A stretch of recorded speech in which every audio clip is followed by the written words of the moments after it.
Première épître de Jean.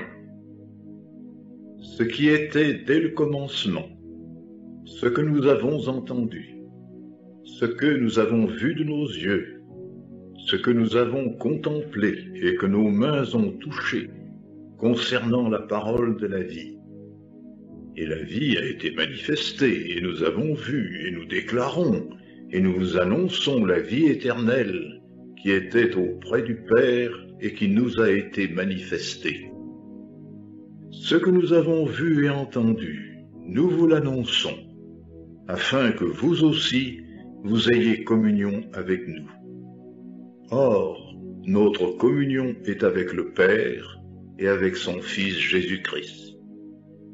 Et nous vous écrivons ces choses, afin que votre joie soit accomplie. Et c'est ici le message que nous avons entendu de lui et que nous vous annonçons. Savoir que Dieu est lumière et qu'il n'y a en lui aucune ténèbre. Si nous disons que nous avons communion avec lui et que nous marchions dans les ténèbres, nous mentons et nous ne pratiquons pas la vérité. Mais si nous marchons dans la lumière, comme lui-même est dans la lumière, nous avons communion les uns avec les autres, et le sang de Jésus-Christ, son Fils, nous purifie de tout péché. Si nous disons que nous n'avons pas de péché, nous nous séduisons nous-mêmes, et la vérité n'est pas en nous. Si nous confessons nos péchés, il est fidèle et juste pour nous pardonner nos péchés et nous purifier de toute iniquité. Si nous disons que nous n'avons pas péché, nous le faisons menteur, et sa parole n'est pas en nous.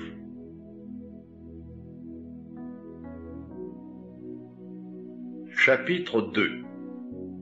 Mes enfants, je vous écris ces choses afin que vous ne péchiez pas.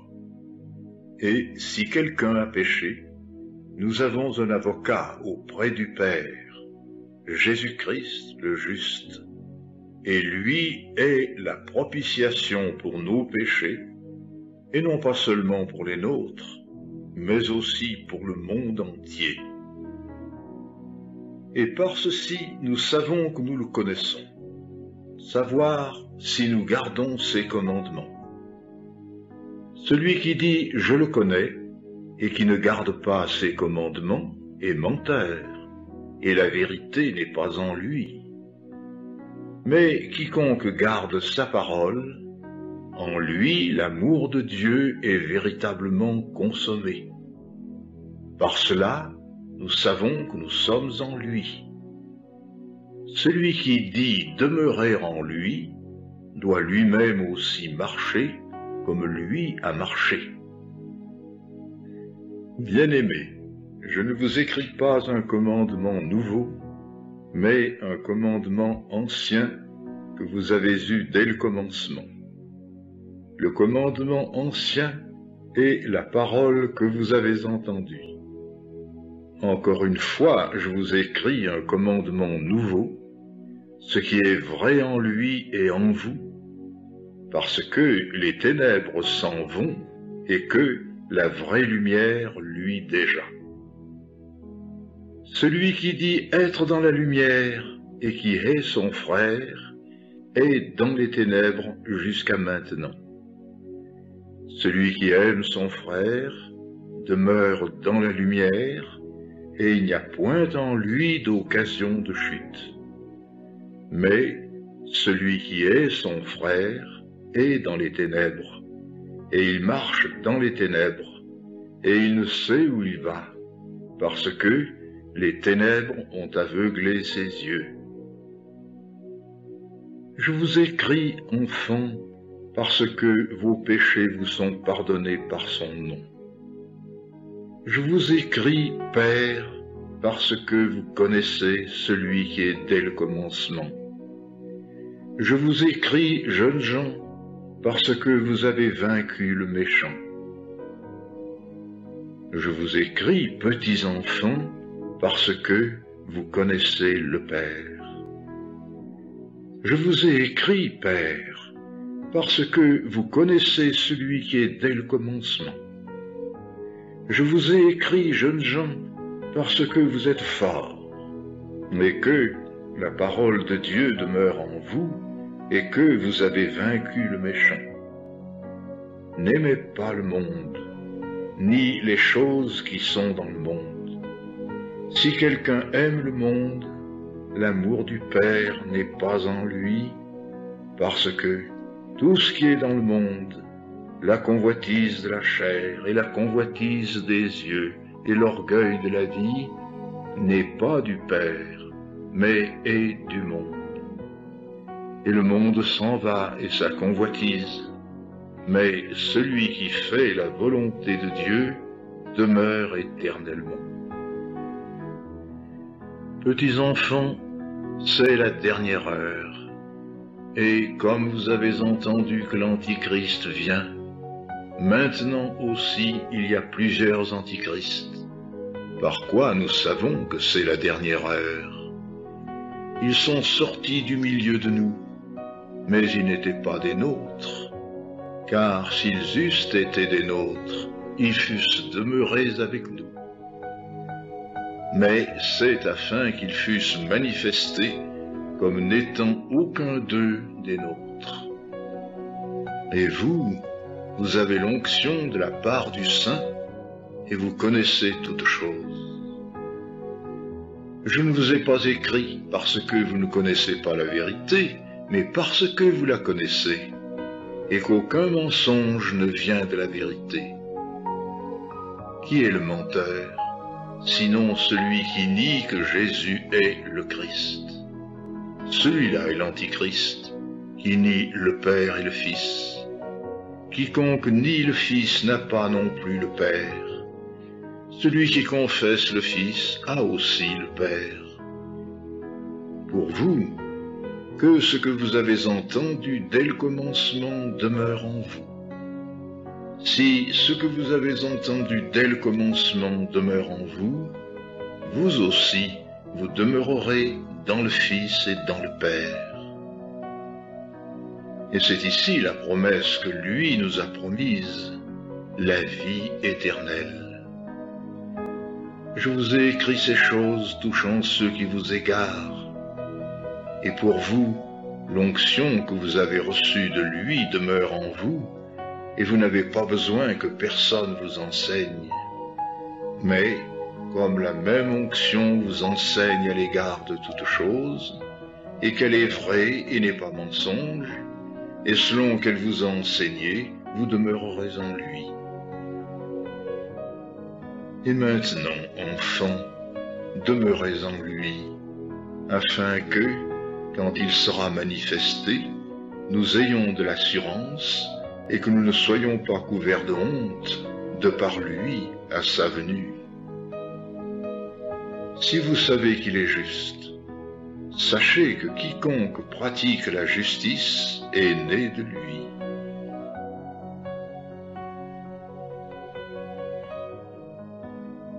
Chapitre 3. Voyez de quel amour le Père nous a fait don, que nous soyons appelés enfants de Dieu.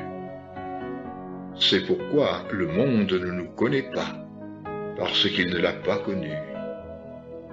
Bien-aimés, nous sommes maintenant enfants de Dieu, et ce que nous serons n'a pas encore été manifesté.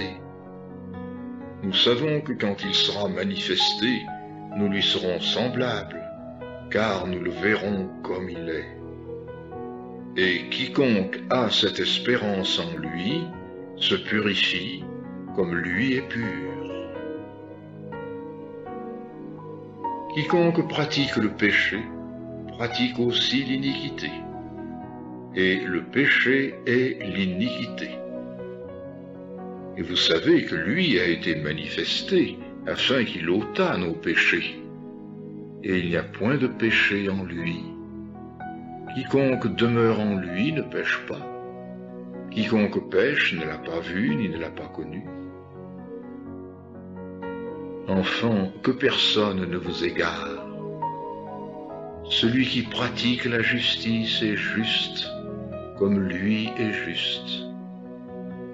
Celui qui pratique le péché est du diable, car dès le commencement, le diable pêche. C'est pour ceci que le Fils de Dieu a été manifesté, afin qu'il détruisît les œuvres du diable. Quiconque est né de Dieu ne pratique pas le péché, car la semence de Dieu demeure en lui, et il ne peut pas pécher parce qu'il est né de Dieu. Par ceci sont rendus manifestes les enfants de Dieu et les enfants du diable. Quiconque ne pratique pas la justice n'est pas de Dieu, et celui qui n'aime pas son frère. Car c'est ici le message que vous avez entendu dès le commencement, savoir que nous nous aimions l'un l'autre. Non comme Caïn était du méchant et tua son frère. Et pour quelle raison le tua-t-il? Parce que ses œuvres étaient mauvaises et que celles de son frère étaient justes. Ne vous étonnez pas, frères, si le monde vous hait. Nous savons que nous sommes passés de la mort à la vie parce que nous aimons les frères. Celui qui n'aime pas son frère demeure dans la mort. Quiconque hait son frère est un meurtrier, et vous savez qu'aucun meurtrier n'a la vie éternelle demeurant en lui. Par ceci nous avons connu l'amour, c'est que lui a laissé sa vie pour nous. Et nous devons laisser nos vies pour les frères. Mais celui qui a les biens de ce monde et qui voit son frère dans le besoin, et qui lui ferme ses entrailles, comment l'amour de Dieu demeure-t-il en lui? Enfants, n'aimons pas de parole ni de langue, mais en action et en vérité. Et par ceci, nous saurons que nous sommes de la vérité, et nous assurerons nos cœurs devant lui, que si notre cœur nous condamne, Dieu est plus grand que notre cœur et il sait toutes choses. Bien-aimés, si notre cœur ne nous condamne pas, nous avons de l'assurance envers Dieu. Et quoi que nous demandions, nous le recevons de lui, parce que nous gardons ses commandements et que nous pratiquons les choses qui sont agréables devant lui. Et c'est ici son commandement, que nous croyons au nom de son Fils Jésus-Christ, et que nous nous aimions l'un l'autre, selon qu'il nous en a donné le commandement. Et celui qui garde ses commandements demeure en lui, et lui en cet homme, et par ceci nous savons qu'il demeure en nous, savoir par l'Esprit qu'il nous a donné.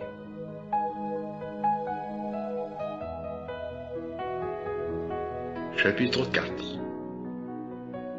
Bien-aimés, ne croyez pas tout esprit, mais éprouvez les esprits pour voir s'ils sont de Dieu. Car beaucoup de faux prophètes sont sortis dans le monde. Par ceci vous connaissez l'Esprit de Dieu. Tout esprit qui confesse Jésus-Christ venu en chair est de Dieu. Et tout esprit qui ne confesse pas Jésus-Christ venu en chair n'est pas de Dieu. Et ceci est l'esprit de l'Antichrist, duquel vous avez ouï dire qu'il vient, et déjà maintenant il est dans le monde.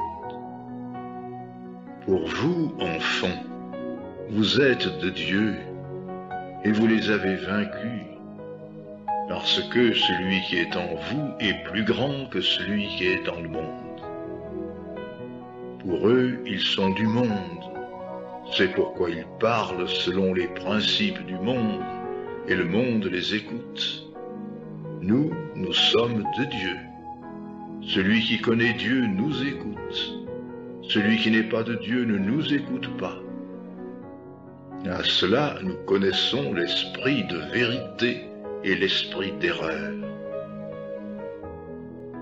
Bien-aimés, aimons-nous l'un l'autre, car l'amour est de Dieu, et quiconque aime est né de Dieu et connaît Dieu.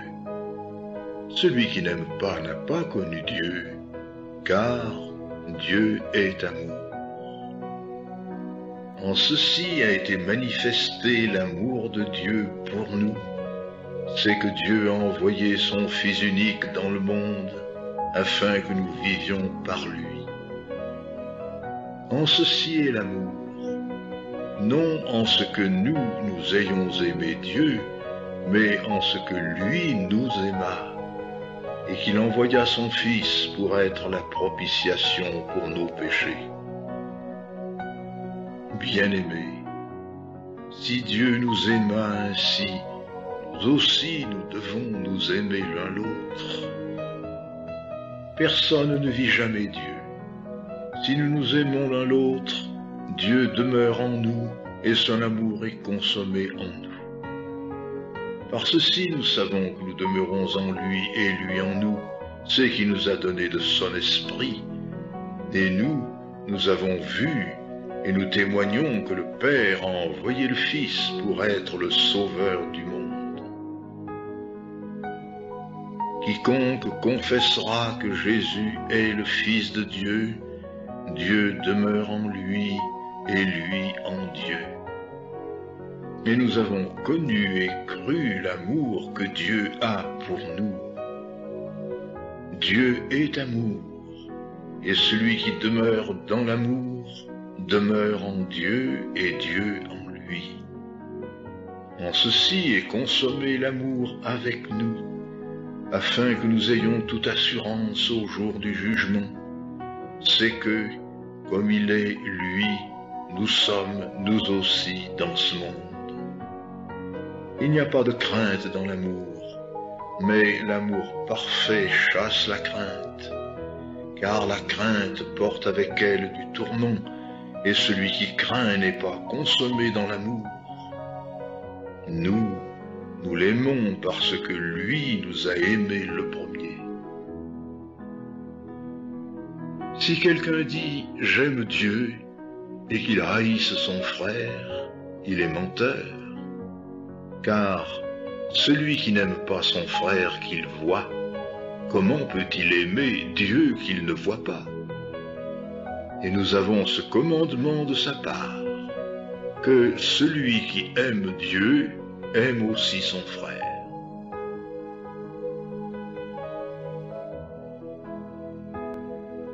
Chapitre 5. Quiconque croit que Jésus est le Christ est né de Dieu, et quiconque aime celui qui a engendré, aime aussi celui qui est engendré de lui. Par ceci, nous savons que nous aimons les enfants de Dieu. C'est quand nous aimons Dieu et que nous gardons ses commandements. Car c'est ici l'amour de Dieu, que nous gardions ses commandements, et ses commandements ne sont pas pénibles, parce que tout ce qui est né de Dieu est victorieux du monde. Et c'est ici la victoire qui a vaincu le monde, savoir notre foi. Qui est celui qui est victorieux du monde, sinon celui qui croit que Jésus est le Fils de Dieu? C'est lui qui est venu par l'eau et par le sang, Jésus le Christ, non seulement dans la puissance de l'eau, mais dans la puissance de l'eau et du sang.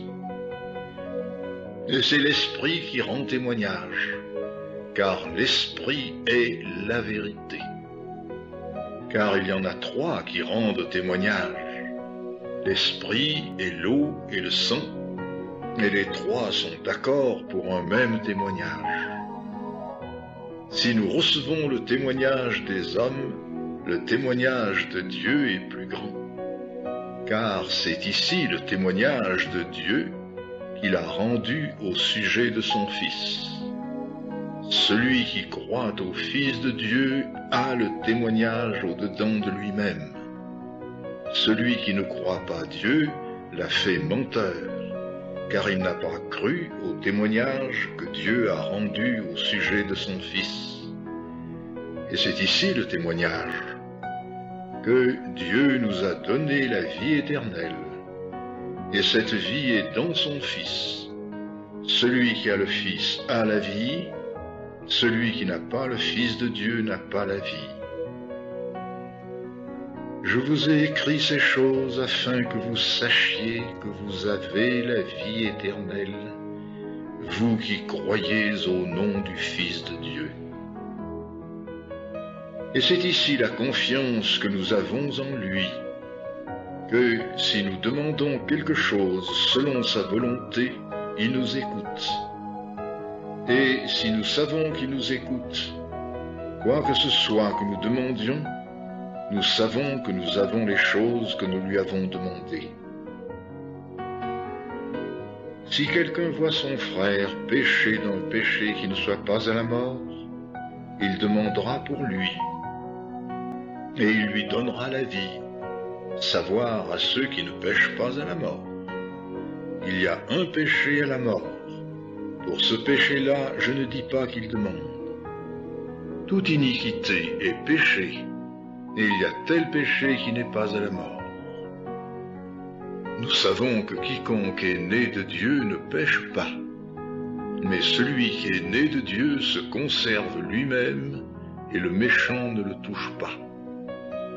Nous savons que nous sommes de Dieu, et que le monde entier gît dans le méchant.